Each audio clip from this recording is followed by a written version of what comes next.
So how is everybody doing at SnippyCon 2.0? Yeah, come on, let's put it together.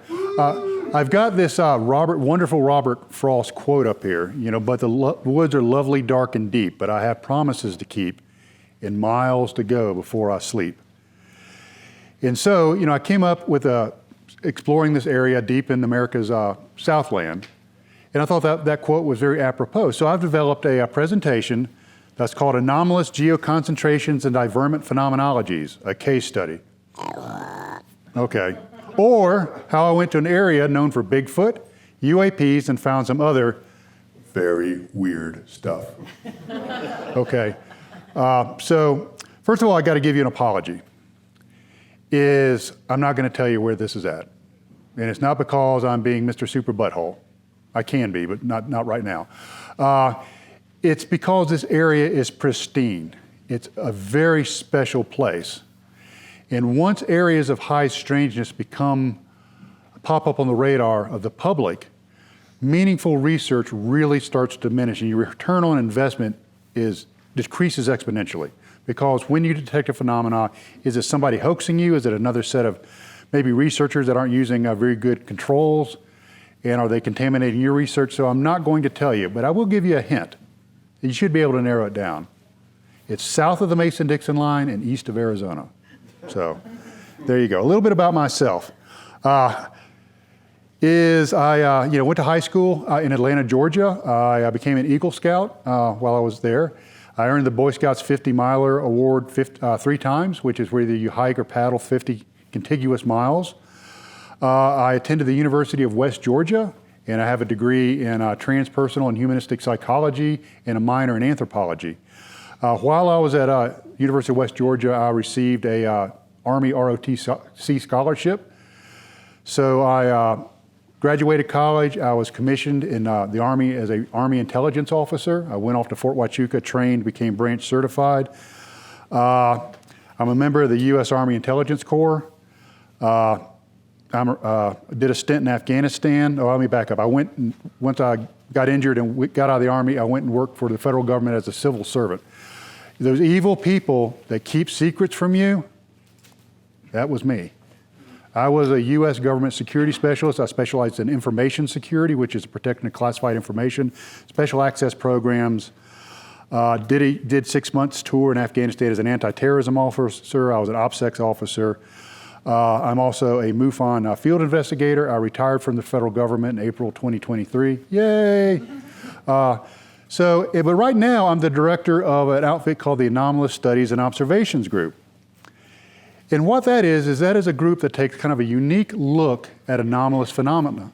And it's kind of echoed in our logo there, is you have 2 ways of looking at anomalous phenomena from a research perspective. One is the empirical.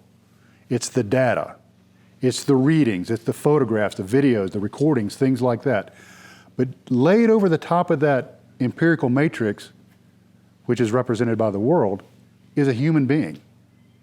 The best piece of detection equipment in areas of high strangeness is a human being. And so we also really focus in on the experiential. Your experience is your experience. It's not mine experience. And all I can do is record that experience and treat it with respect and dignity. So our team is made up of folks that are law enforcement, special operations, paramedics, military, got some engineers. We have university degrees in nursing, management, public affairs, physics, psychology, engineering, philosophy, and others. We're not some guys that were walking along to go get some beer and found a digital video recorder outside the trailer park and decided we would become researchers. Okay, we're a group of really dedicated and kind of focused individuals. And a lot of these career fields are career fields that are used to high energy, high stress situations, especially in the emergency medicine and military. So these folks are used to staying on task when the world is falling down around them, which becomes very handy in certain situations, as we'll find out. In the CONUS, continental United States, there's very many areas of high strangeness. Skinwalker Ranch, we've heard of that. Colorado Ranch, yay, Katie. Marley Woods, which we talked about a little bit earlier. I've done a lot of study about that. Bridgewater Triangle, Chestnut Ridge, and a new location known as The Meadow. And so what I want you to picture is in the America Southland, a mountainous meadow that's very beautiful, very picturesque, very peaceful, but absolutely chock full of high strangeness. And that's the kind of place that we're looking at. History of UAPs in this area, and I do use the term UAP, kind of like you talked about, not everything's physical. It's not an object. It's a phenomena. So UAP's history in this area, like the fabled areas mentioned previously, this area is full of a large group of oddness of things in the sky. And let's call this area the Blackwater Anomalous Zone. In my book, I call it the Blackwater Nature Preserve. I disguise identity, and we just call it the Blackwater Anomalous Zone. So let's look at some of the strangeness going on UAP-wise. Unknown date, a woman works at their location close to the boundary of the BAZ. Saw an object in the sky described as crystalline. The UAP was a spinning crystal reflecting many colors. The object moved into another dense cloud and disappeared. 10 minutes of missing time was reported in this incident, and the individual reported dreams of abduction. In October of 2005, National UFO Reporting Center said that 3 friends were hiking in the BAZ. They had stopped at a popular lake that evening. This popular lake becomes very prevalent in our investigation, where they witnessed mysterious fat flashes in the forest. Where have we heard about lights and flashes in the forest before? Orbs and stuff like that. They could only be described as a sphere of plasma about 300 yards or meters away, floating in the sky. It's interesting to note this area is so remote, not only is there no electrical service, there's no cellular service. So there's no large amounts of spurious RF energy floating around. It's very remote. In 1996, a hunter was at a remote hunting area, and so he parked up on a very high vantage point so he could see down into the valley until he was ready to go down and hunt. He just got there real early. He saw a very bright light over one of the cities. He thought it was an aircraft. It zipped back to its original location after going around the sky. He grew bored, watched it for a while, and drifted off to sleep. And then he noticed that the light was still up when he woke up.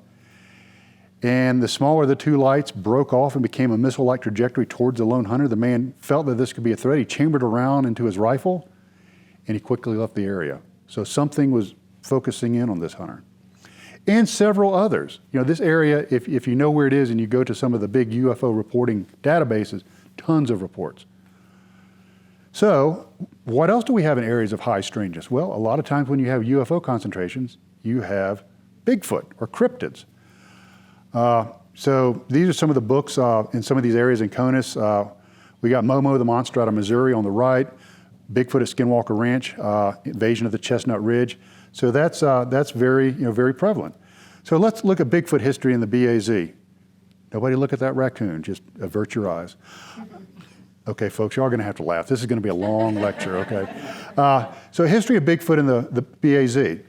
In 1938, a newspaper story tells the story of a sheriff's posse hunting a strange beast, which farmers insisted was accompanied by a woman and a child, both as savage in appearance as actions as the man. Okay, Dwayne Allman was not alive at this time, so it was not him.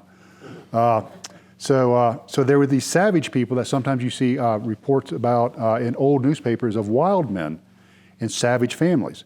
And there was no mention of whether this beast was ever caught. In 1994, a married couple were fishing in a small boat at Stevens Lake, once again that odd lake, and they heard a loud scream.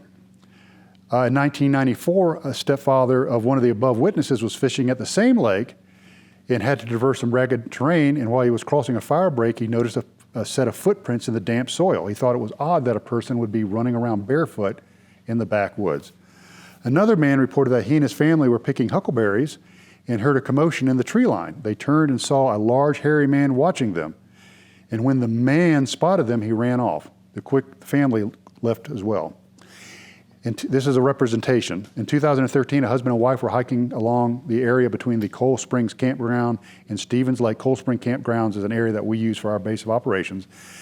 It appeared that the hunters or campers had vanished. The tent, chairs, coolers, other expensive gear was left in place. The tent looked like somebody had ripped their way from the inside trying to exit.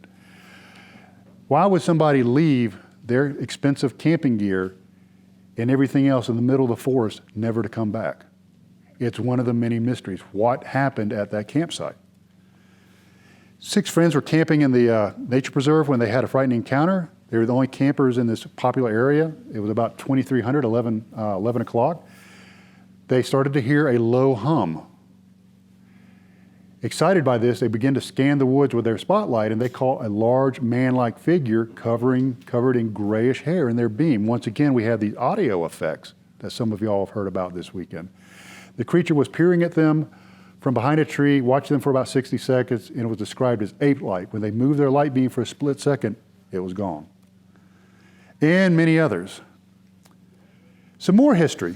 This area is rich in Native American history.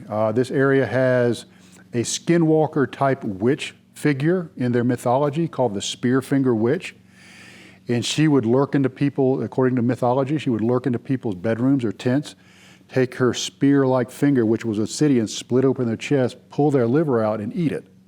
And she was awfully fond of children. And she would sing a song about eating livers late into the night. Ghost, this area has a ton of ghost stories, folkloric and otherwise. UAPs, we just talked about that. And tragic events. Katie and I were just talking about this. We've had cult murders. We find bodies all the time. People are taken there to be dumped, taken there to be murdered. It's one of those areas that just feels dark. You know, it feels like there's something different about it. And you have to really be on your toes when you're out there because it is quite so remote.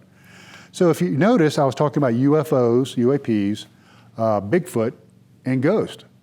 One thing I learned when I was a young intelligence officer at the end of the Cold War is we would start mapping enemy actions with old pieces of plastic over a map. That's how old I am. We would tape it up there. And we would use markers. So if you do the kind of the same thing in any geographic area in the US that has high strangeness, just start marking a yellow dot for all the ghost stories, a blue dot for all the UFOs, and a brown dot for all the cryptid encounters. And you're going to see concentrations, geo-concentrations of high strangeness. That's why this area is. So we decided to start looking at it back in 2016. There was a folklore about a haunted road where you would drive down the road and ghosts would come out of the side of the road and they would run their ghostly spectral fingers along the side of your car. Okay, every area has this same kind of folklore. And we thought that we would check it out. Well, we went to the road and nothing happened. Not a dang thing. But back at base camp, our base camp operator, the dearly departed Bob Wilson, God rest his soul, had an amazing UFO encounter. And forgive my editing and animation skills, but I'm going to do a really crude animation of what he saw. Is he had been drinking, it was a January night, very cold, very damp and rainy.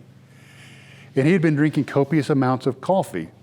Well, the law of biological fluid dynamics says what goes in, it's got to go out, you know, it's got to go somewhere. So he stepped behind the campsite to take care of some necessary biological business.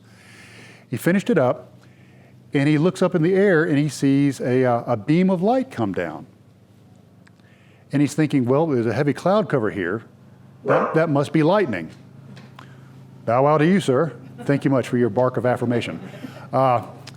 And so then he saw a huge white orb of light come up, almost like the moon, hanging in the sky in front of him.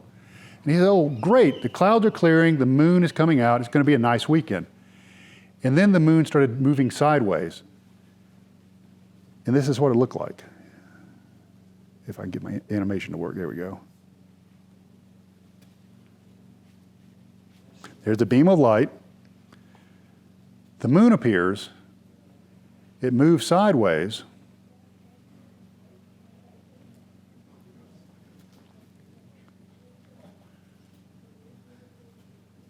A pinprick appears in the middle of it and gets larger like the iris of a camera. Till you're left with almost like a diamond of necklace of diamonds effect during an eclipse, and then it goes out. So this area quickly became the focus of our attention. Forget that haunted road business. We want to see what's going on here. Well, luckily, near base camp where this happened, there was a remote quartz-filled meadow. This is actually a picture I took of a big chunk of quartz just sitting on the surface, about a quarter of a mile away. It was a great place to concentrate our field research, and we started in 2012. We picked this location for several reasons. Number one, it's wide and it's open. If any cryptid moved across it, it would leave a track line. We also could put teams out there with night vision, thermals, and other equipment, and they could see anything traversing this area. Also, it had a pretty wide expanse of open sky that we could see. And it had a ridge to the north where we could put teams up that could watch down and see if anything was interacting or trying to flank our other teams. So we focused our concentration on the meadow. So we really started looking at it in 2016. We had gone to the meadow, we set up there, and the idea is we were going to have 3 teams in the meadow with night vision, thermal, and all their goodies, and we were going to have a single individual move across the top of the ridge line to see if he could force anything down into the meadow. And this individual was named Bob. And so we all got set up in the meadow, and Bob came over his radio. We have really good comms. He says, hey, I forgot something back at base camp. Let me run back and get it, and I'll start traversing the top of that ridge. Bob goes back. We don't hear anything. In the next radio transmission, he comes across and he says, hey, I'm at the tree across the trail leading to the meadow, and I don't know how I got here. So the first thing is we open up our normalcy box, we jump into it, and we close the lid, and we say, well, it must be medical. Can't be abnormal or paranormal. So we're going to stick it in our normalcy box. So the first thing we thought is medical. So our paramedic got on the radio, did a really quick assessment. Say, Mary had a little lamb. Are you feeling nauseous? Do you have any tingling in your fingertips? No, no, no, no, no. And once again, in our normalcy box, we said, well, he must have just really been thinking about what he was doing and just kind of lost track of time. Well, we were wrong. Bob moved across the top of the ridge, dropped down in the west end of the meadow, started working his way back east. As he dropped down in the meadow, he was picked up visually by one of my teams. This team consisted of 2 people. One individual by the name of Tim is a former U.S. Army Ranger of the 75th Ranger Regiment, has a dual degree in physics and philosophy from the Georgia Institute of Technology. He was working currently in artificial intelligence stuff for one of the big automakers. So that's one member. The other member has a degree in marketing from Georgia Tech, has a degree in public administration, and was a career public servant. Second individual, like I said, not 2 guys from the trailer park. These were educated, observers, trained individuals. So they see Bob on their night vision, and they're watching him. And they bring their thermal up, and they see him, with his backpack, his radio, and all that. They drop their thermal down, and when they drop it down, right where we were standing, they see a red orb of light. This orb moved several hundred meters in several seconds, and we figured it out about 26 miles per hour is how fast this thing moved. They quickly brought their thermals back up, and when they brought their thermals up, once the light disappeared, there's Bob standing there.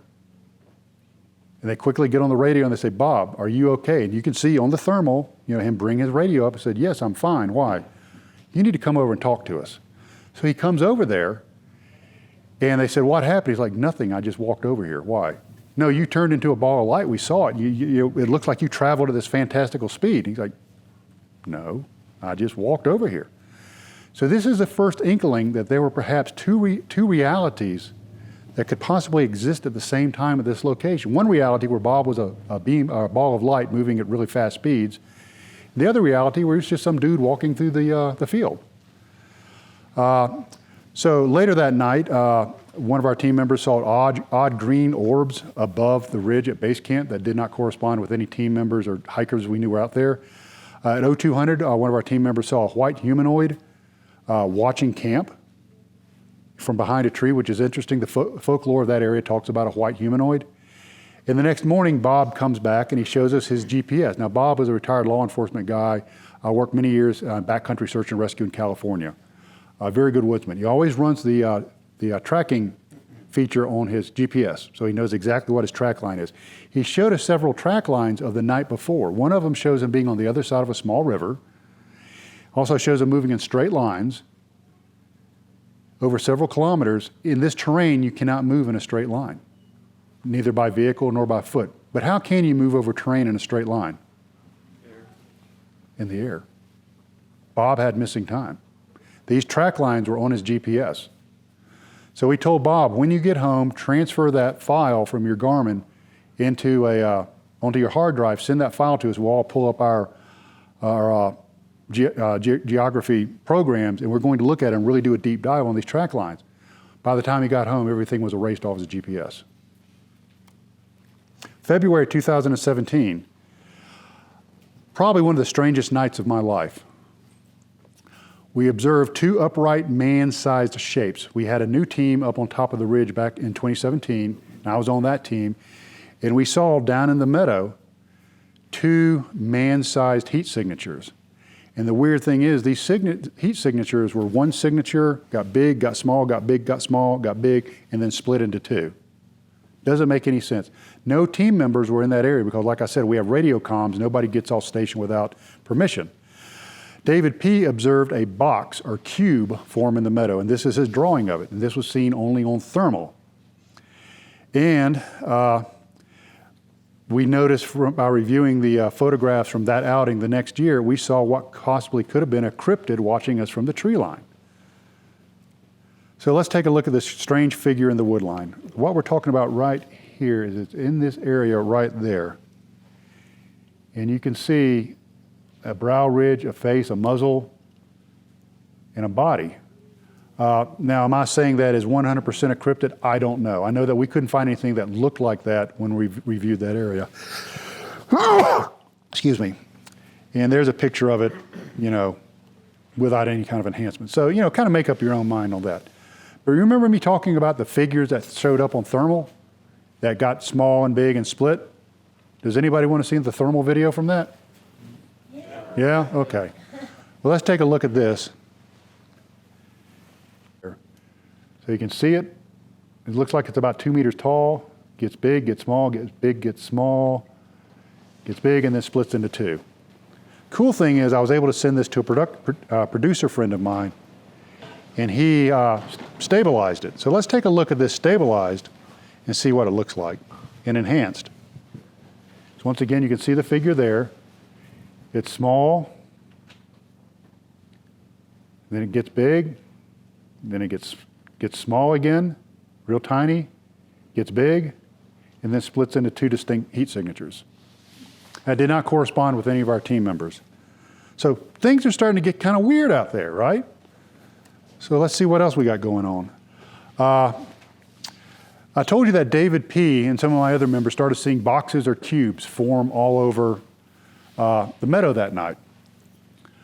Well, about the time we came down off the ridge, the team 3, which was the one watching these boxes, radioed and said, hey, we have one that's formed up and it's starting to dissipate. Can y'all come over here? We went over there and we dispatched a team into the remnant of where that box was.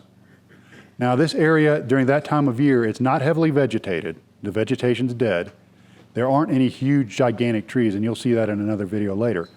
But what you'll notice is when these people enter the edge of this remnants of this cube or box, their thermal signature completely disappears, like gone. So this takes a little while, but let's take a look at this. But it halt. You're right on the edge, but it is fading away.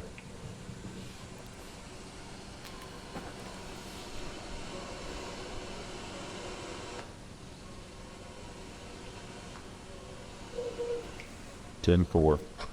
You are right on the right hand. If the way we're facing it, you are at the right hand edge of that box, and it's possibly 20 foot to the other edge. And there's looks like a cross or an X, and then it's probably, judging by now, it's at least 25 foot tall.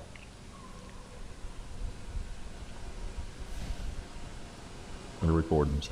Right. Did they just disappear? Yeah.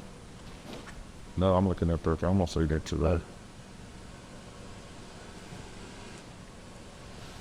You were directly on it, but it has faded almost away.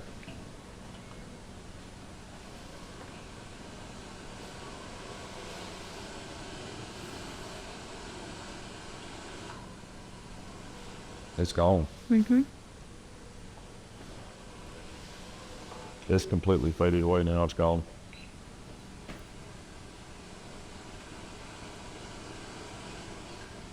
You're still picking up a little bit of a heat signature there, one of the team members. Or what was it? Yeah, was 3 or 4? 3. 2 of the people that went into that are dead now.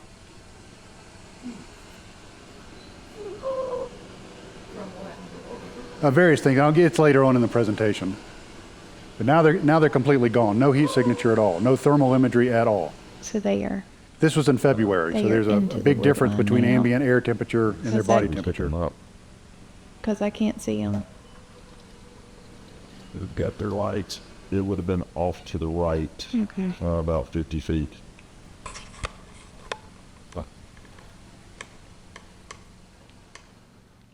And here they are coming back out of it.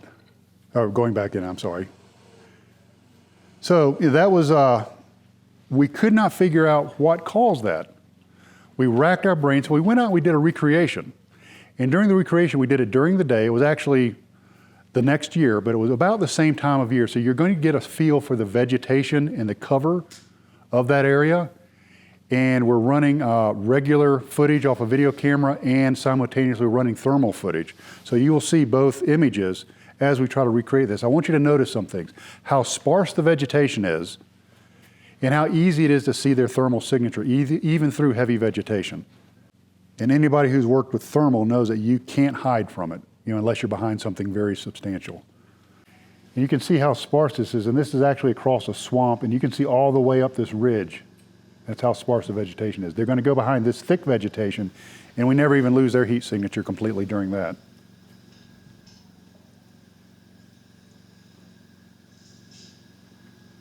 And forgive the jerkiness, I was trying to run two pieces of equipment at the same time.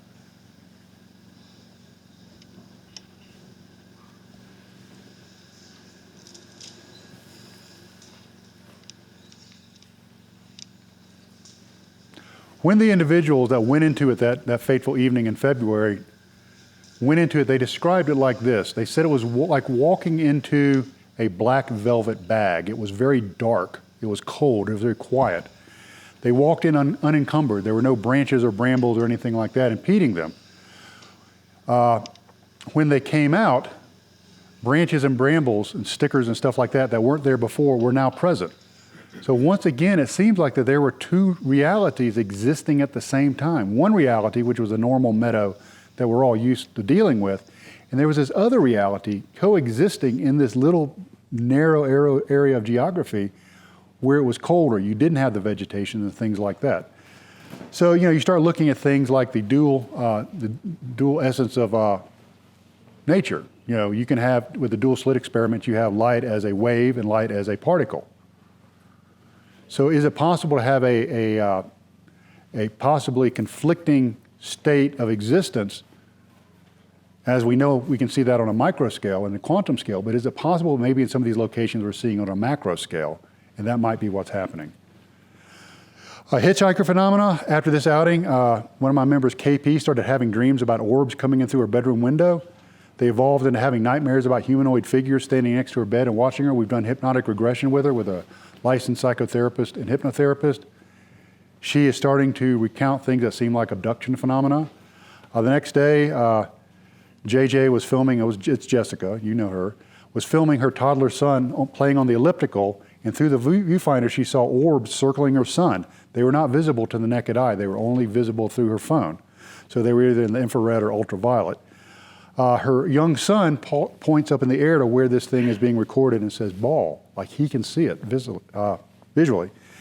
And I had a small LED flashlight disappear from my desk at home only to reappear in the same spot the next morning. If you read some of the books like Skinwalkers of the Pentagon and others, this hitchhiker effect is pretty common. This stuff will sometimes follow people back home. In April 2028, we decided we were going to hike to a similar meadow about 7 miles from our base. So we actually literally rucked our equipment 7 miles into the woods. We camped on a fire break, and one individual set up his tent right in the middle of the fire break. In the middle of the night, two individuals saw a bright beam of light shoot down that fire break that did not correspond with any of our team members. Nobody had a headlamp or a laser, so this strange beam of light occurred. We saw one of the team members saw what he described as a sunrise in the west. He saw an orangish glow in the west early in the morning. Now, obviously, the sun does not rise in the west. And when we woke up the next morning, one of our team members who was camping in the fire break, a stick had been placed underneath his left side of his hip belt and run over the top of the right side.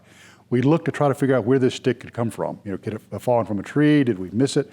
And we could find no explanation for that. That's not uncommon in Bigfoot lore, that the gifting phenomena, things like that. So that's kind of unexplained. We got back to base camp, and 2 team members had stayed at base camp that did not go out with us decided they would go out to the meadow and check some things out. Well, they noticed when they got there, they saw 2 parallel track lines.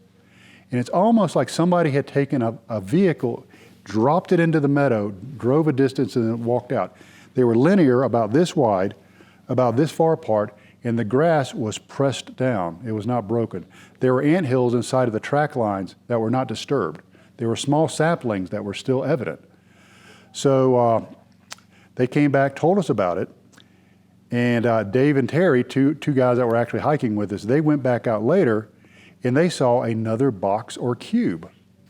And they could only see it through their full spectrum psionics camera. If they stood inside of the track line, they could see it in their camera.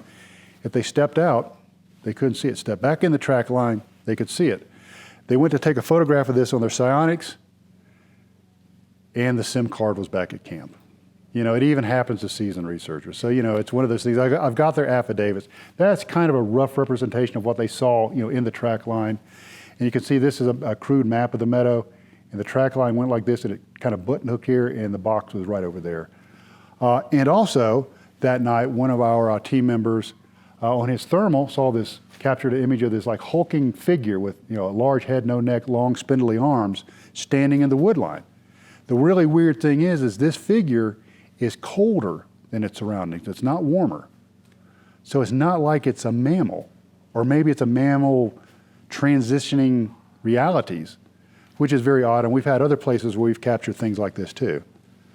You can see the track lines. This is captured off a GoPro. It's not easy to see, but you can see the 2 track lines right there. So it's starting to remind me of another well-known place here in the continental U.S., many miles away, known as Skinwalker Ranch. And so a lot of stuff has been written about Skinwalker Ranch. So I started thinking about it, and it was becoming apparent that our traditional investigative approach was not sufficient. We can't look at this stuff through very narrow lenses, like through the ghost guy lens or the cryptid guy lens or the UFO lens. We have to look at it all as though they're same facets of the same, or different facets of the same diamond: paranormal, cryptozoology, ufology, and others. And so we thought, why don't we start trying techniques from other disciplines and really try looking at this thing holistically? So we tried this. We decided we were going to borrow the Estes method from the paranormal field. And those that aren't familiar with the Estes method, is you take a standard ghost box and you put earbuds on it. A person puts the earbuds on. They put headphones on, sound canceling earbuds, and a blindfold. And their mission is listen to that ghost box, and if you can hear an intelligible word, repeat it. It doesn't matter how goofy it sounds, just repeat the word. If you hear kumquat, vocalize kumquat. And then you have a person called an interrogator that's asking questions, but the receiver has no idea what's being asked. So we tried this protocol in the meadow, and I think we had some pretty amazing results. And you can actually go to that website and find the video. I need to put it up on my webpage. But let's take a look at what happened when we tried this thing. And I'm not going to say we made contact with anything. I'm going to let y'all decide that. And then I'm going to ask by a show of hands what y'all think. Are you of this earth? Once. Where are you now? Land. Are you responsible for the portals?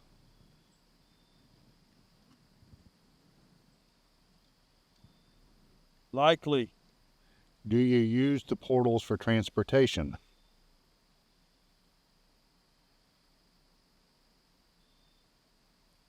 Yes. Are the portals open to us? No. Are the portals dangerous? No. May we enter the portals? Once. Remember, we did one time. Once, yes. We did go in the portals one Are time. the portals a manifestation of plasma energy and electromagnetic fields? Leave. I am going to list. Go. No, we're not going. I'm going to list some phenomenologies that precede the portals. Electromagnetic fields. Stop it. Electromagnetic fields.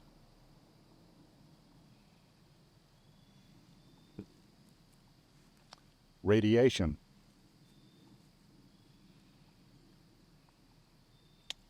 Microgravity. Power. Yes. And if you noticed, when I started focusing on specific phenomenologies, specifically plasma and some other phenomenologies, whatever it was seemed to get a little testy. Like maybe we shouldn't be asking these questions. So how many people think that we were actually communicating with something, another? The delay seems right.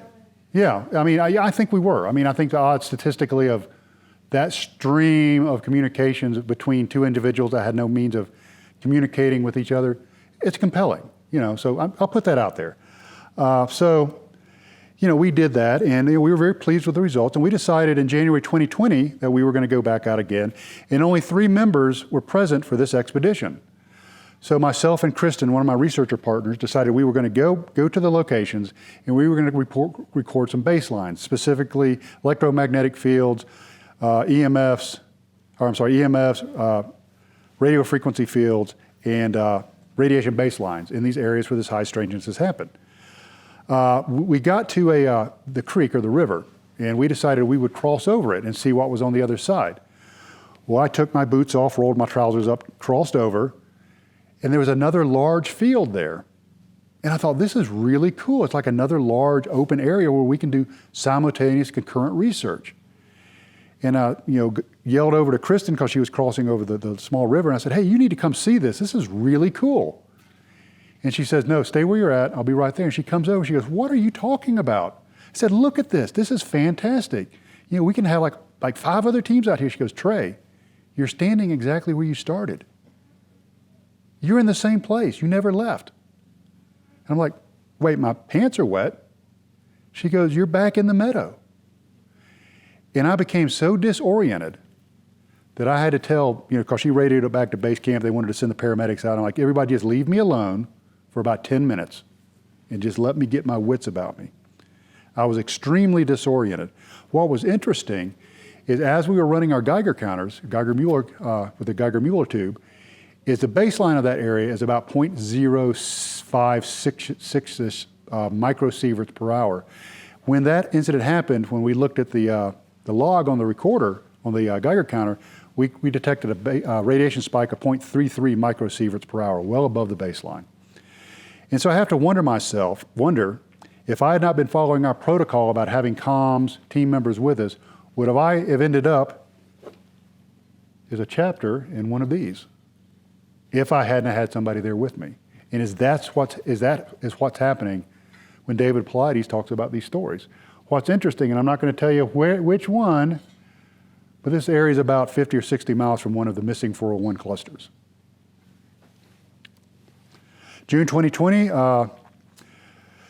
we were right in the midst of COVID. We decided we were going to use base camp at another location because the state and or other agency had closed down this traditional established campsite. So we started having strangeness right off the bat. Individuals started having their vehicles lock and unlock on their own. We decided we were going to use Stephen Greer's CE5 protocol in the meadow. Many of my team members are trained remote viewers in the CRV, SRI type remote viewing. So we projected intent and nothing happened. Wah, wah, wah, nothing happened. So we get back to base camp, and our base camp operator said that while he was at base camp, he had all the lights out, and he heard something drive past base camp, a craft. He couldn't say a car because he couldn't see what it was. And when this thing passed by camp, this is an actual photograph of it, his Geiger counter spiked up to 0.60 microsieverts per hour, well above the baseline once again. We did a hypnotic regression with him. And in the hypnotic regression, what he said is he saw a Jeep. Now, remember, he said he never physically saw anything. So that could be like a screen memory. That could be something his body, his normalcy bias is trying to fill in. But he said he saw a Jeep. And out of this Jeep's got two totally black-clad figures, black heads, black faces, hands, just like shadows. And unfortunately, he was one of the individuals I talked about that died after going into the portal. So we were never able to get another regression off of him.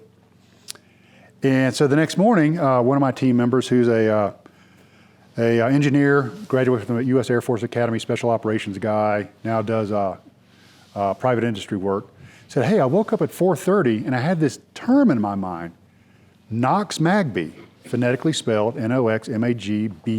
And he said, then again at 6:30, I just woke up and had this term in my mind.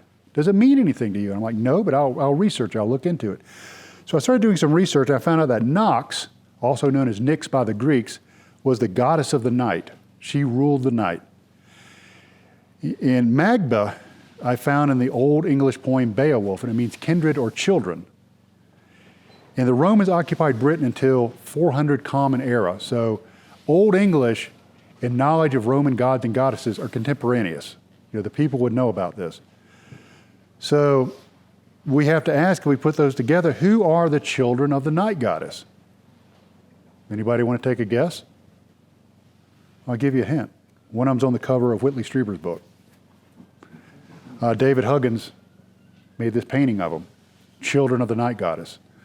That was after we did the CE5 protocol. So, what I have to ask you is, do CE5 protocols generate results well after the session?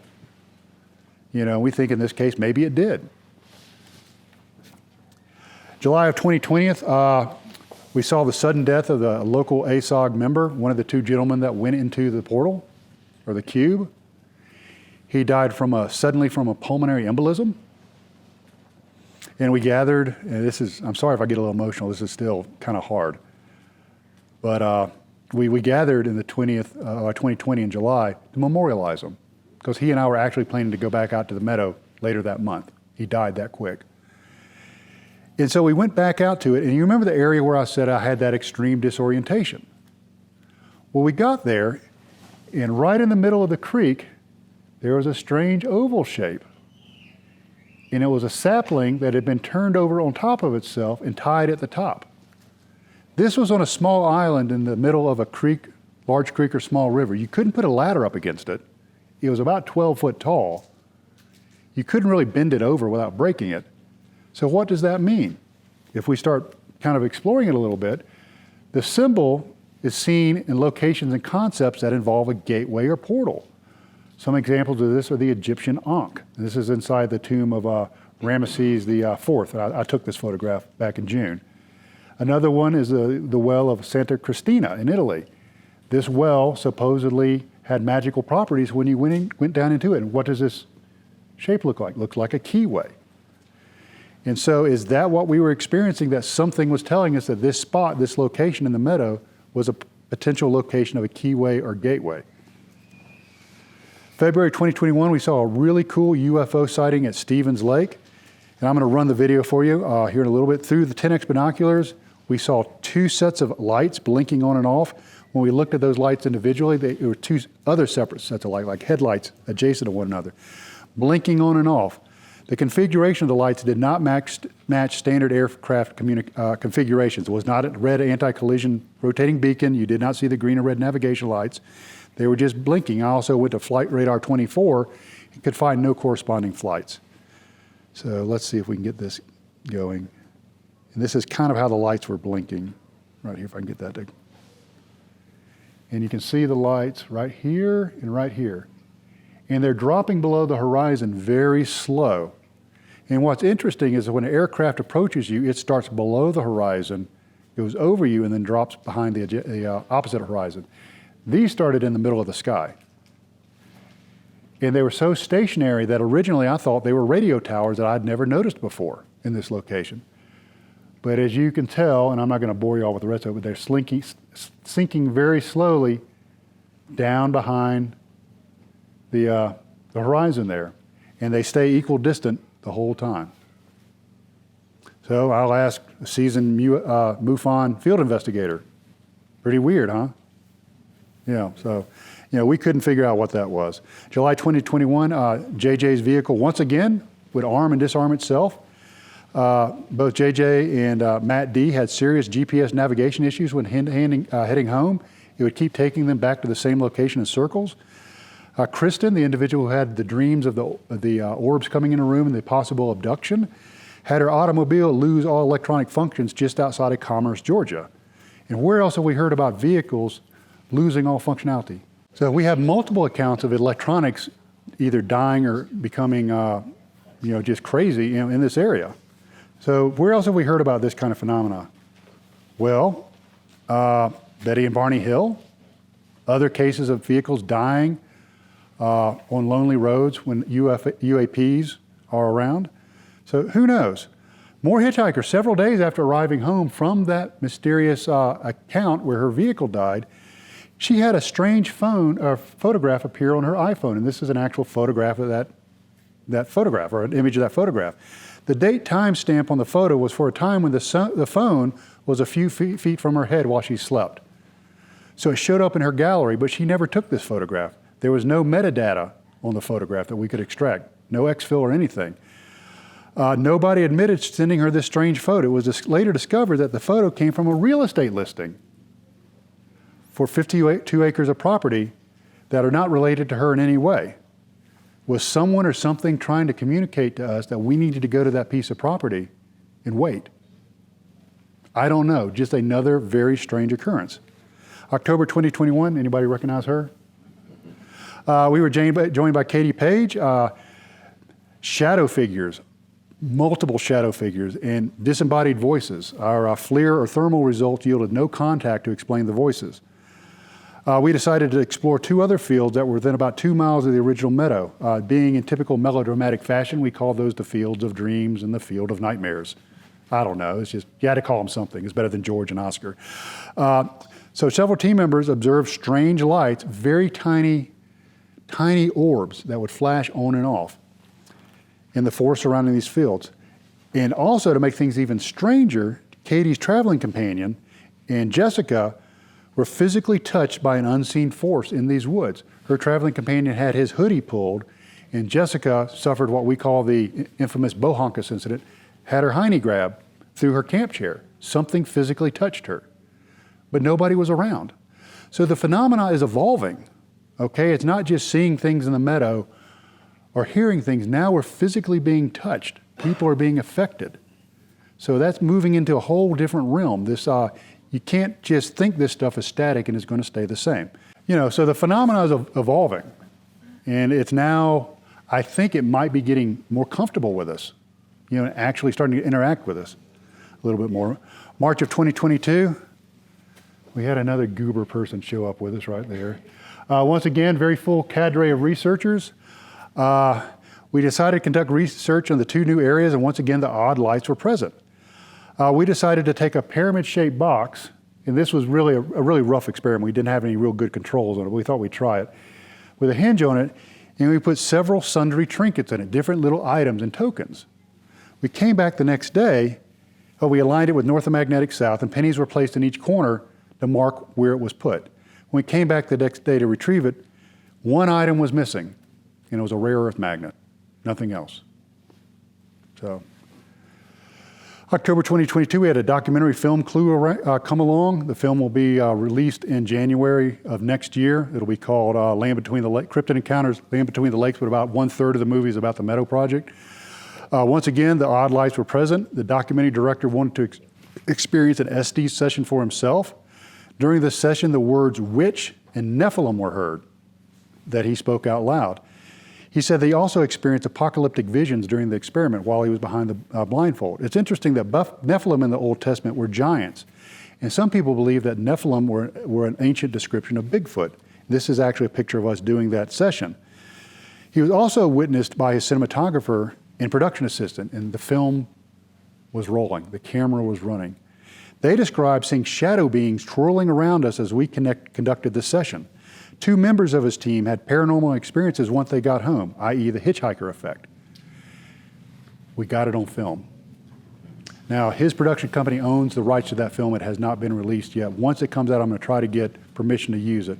But in the film, when you enhance it, you can actually see the shadow figures surrounding them. So I think that's pretty cool. So he sent me this text. He said, so I've been able to speak with the others about what they saw. It was reported that while the SD session was in progress, a shadowy, nearly invisible being would hover over me, around me.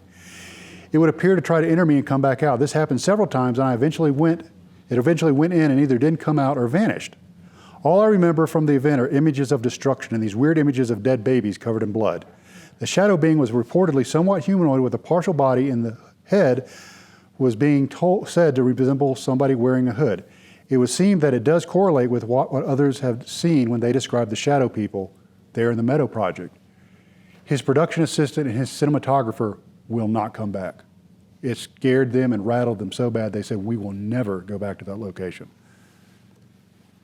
Also during that weekend when the cinematographer was in the meadow filming, he approached an area about 6 meters, that's about 18 feet in diameter, and he would notice a strange fluctuation on his commercial grade video camera. He would step into this area, his battery would drop down to 20%. He would step out of the circle, go up to 80, step back in it, drop down to 20. That's also going to be in the film. So we had this really strange, very localized energy fluctuation on our equipment. February 2023 was plagued with extremely bad weather. Rain and cold temperatures hampered our activities. We had a remarkable UAP sighting, not unlike Bob's. I'm going to show you the interview on that later. Diffused disk was sighted in the east at 105 degrees magnetic. It was also noted that moonrise was at 23:08 that day, late at night, about 11 o'clock. Red orbs made an appearance once again on the ridge south of base camp at 0200, and a dowsing experiment was attempted in the meadow. A series of questions were asked to include whatever, if you could raise the reading on our Geiger counter to 0.13 microsieverts, we would appreciate it. And much to our surprise, when we asked that question, this is a photograph. You can see 0.13 microsieverts per hour actually registered on our Geiger counter. So we see these weird radiation spikes where none should be. And it fluctuates usually between about 0.06 to about 0.3 at various times. And here's actually the UAP sighting in their own words. And I did this interview just a few minutes after they saw it. And this is how they're going to describe it. I want you to remember what Bob saw in 2016 and how he described that.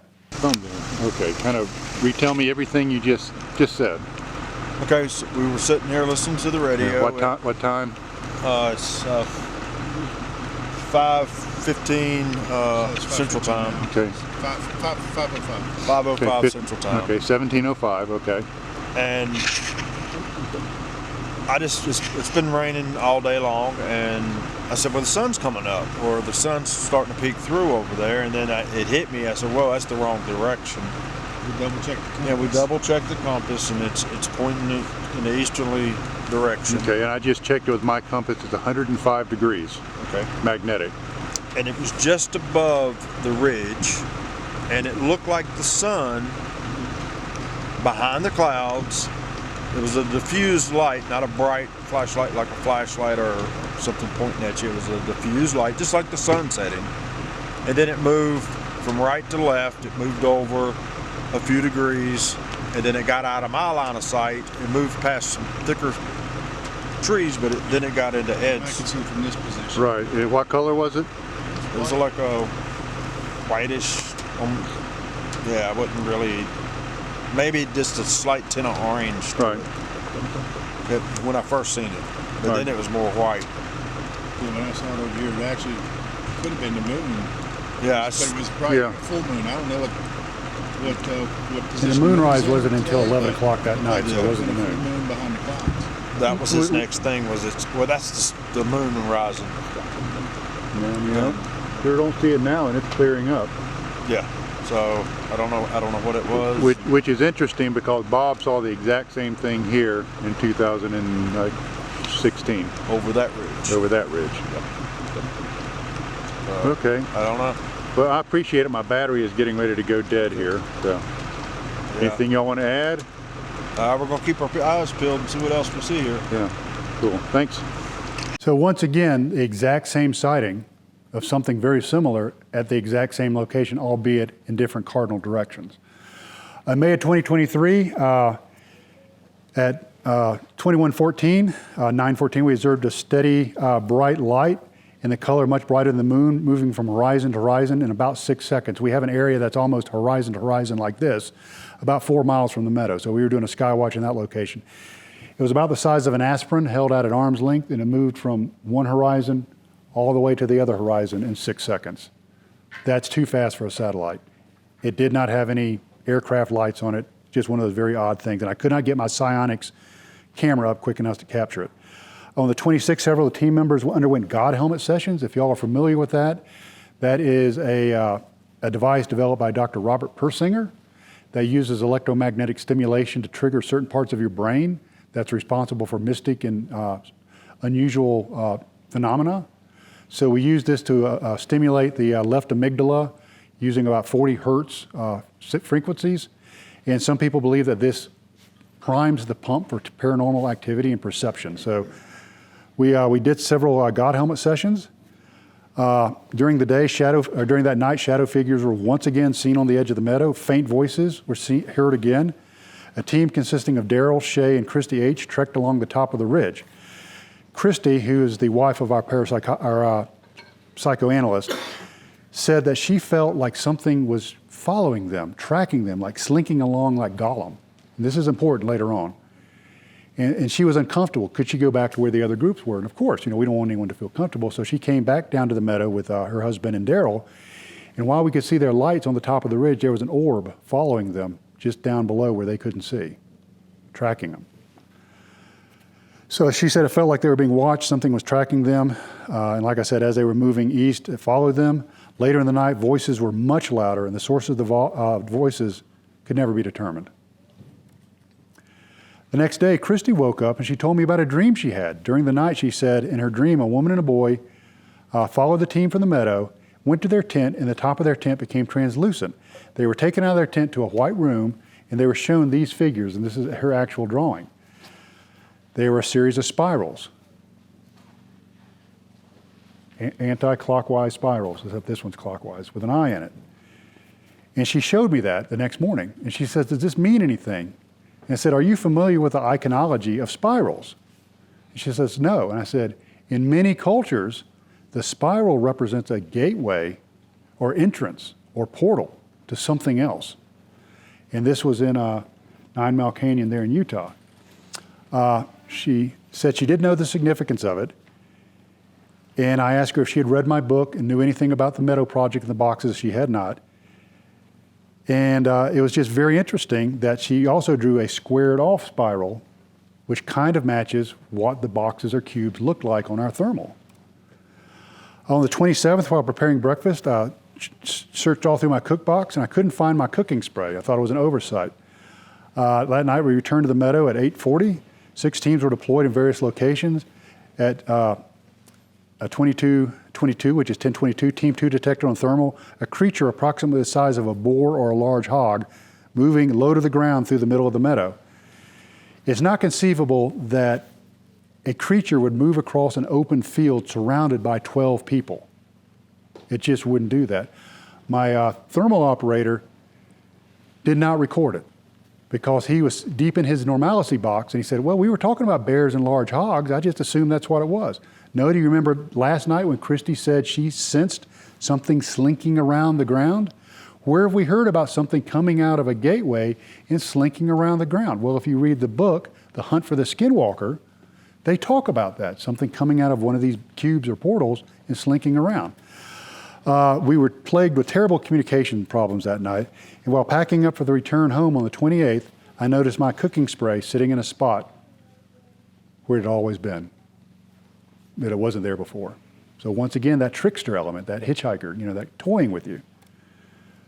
Later in 20 and 23, more orbs sighted in September, blue-white about the size of a human fist.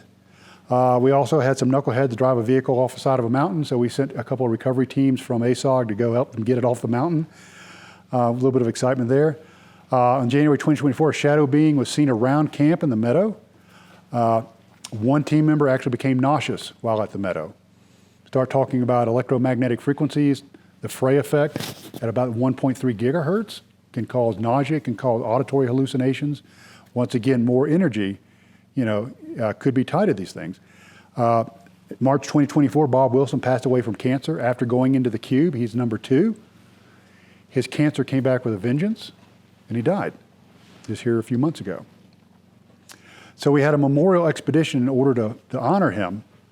He wanted his ashes scattered in the meadow.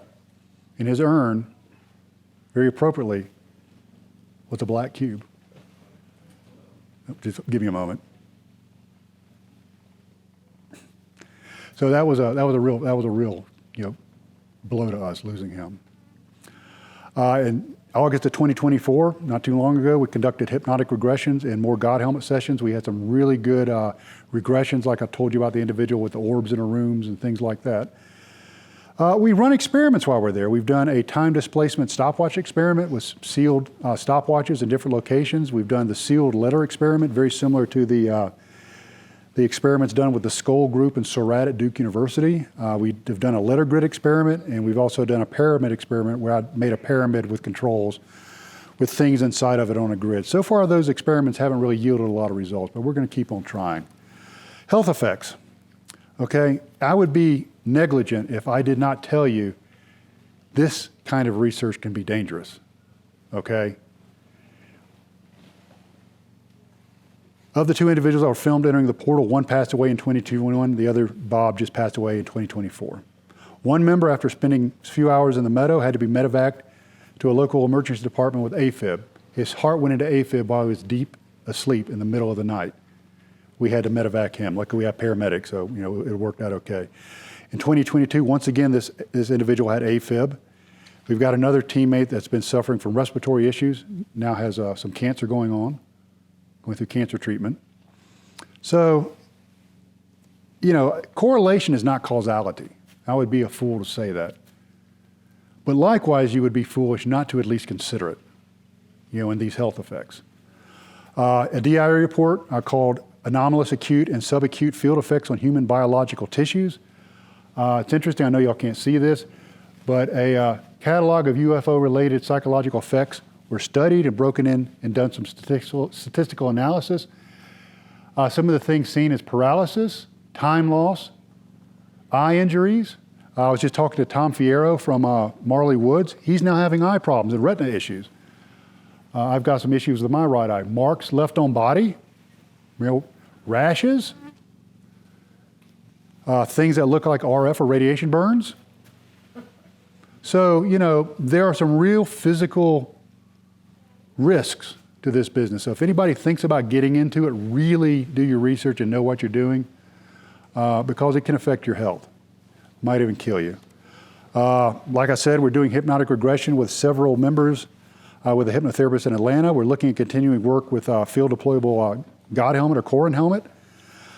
So what do we think is going on here? I don't know, okay? Not only do I not have the answers, I don't even know what the right questions are. Anybody that tells you they do know what's going on, look at that with a grain of salt, because this is so weird, nobody can really put their finger on it. Is it extraterrestrial? Is it 2 aliens jumping in their alien El Dorado and Zeta Straticuli and driving over here and waving at us and throwing orbs out or whatever? Is it other dimensions that exist adjacent to ours? Is it a natural phenomenon that we don't yet understand? Does anybody know what this is a picture of? I'm looking in the back row there. As he sits quietly back there. Is it natural? Is it a type of multiverse that brushes against each other from time to time? Bottom line up front, we don't know. Imagine a forest, and the state decides to build a road through this forest. Very remote, but they build their road. And right next to that road's an anthill. And these ants come out of this anthill and they go up to that road and they're like, we don't even know what this is. So they sit there and they do their little pheromone ant thing trying to communicate with it. The road is quiet. They have nothing in their cultural, personal, or historical reference to know what a road is. They have no frame of reference. That's us. We're the ants trying to figure out what this phenomena is. So it's important to remember that your perception of something is your reality, but not absolute reality. And truths do not always equal truth. And I'm going to do an experiment. I'm going to walk up here, and I'm going to hold something up. And at the count of 3, I want everybody to tell me what color it is, okay? 1, 2, 3. At the count of 3, follow instructions, people. 1, 2, 3. Red. Blue. Red. You're all right. You're all correct. But you're all wrong. At the same time. Once again, 2 realities existing at the same time. Both realities are just as correct as the other one, and each reality is just as wrong as the other one. So that was a little trick about perception. So what we have to remember is we never see the whole picture. We have all these geeky dudes looking through their paper towel tubes. One is religion. That's a hang-up that a lot of us have. We look at the world through our religious viewpoint. Science, a lot of people worship at the altar of science, and if it's not cataloged by science, it doesn't exist. Our normalcy bias, huge. Our sociologist knows about that and how that can affect how people perceive things. That's massive. Our fears, our culture, peer pressure. Don't talk about UFOs as an academian. You'll be shunned out of the community. Or other stuff we don't know, but only until we take our tubes down do we see the whole marvelous picture. So be very careful with your biases. Be very careful with other people's biases. And always remember, another person's truth is their truth, and it's not any more or less valid than your truth.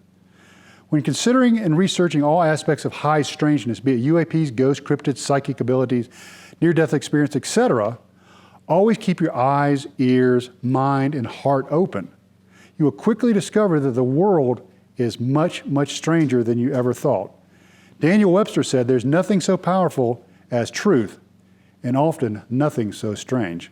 I wrote a book about it called The Meadow Project, Exploration of the South Skinwalker Ranch. It was a pretty good seller on Amazon. It's on hard copy, ebook, audiobook. I've got like 4 copies with me if anybody's interested.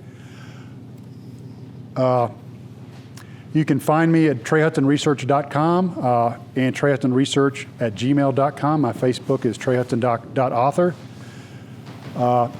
And I want to thank you all for having me here and suffering through this. I know it's hot and uncomfortable, but y'all are the reason that I come out and do stuff like this. I love this story. It's not my story. It's not the story of my team, but it's the world's story. So without any further ado, any questions?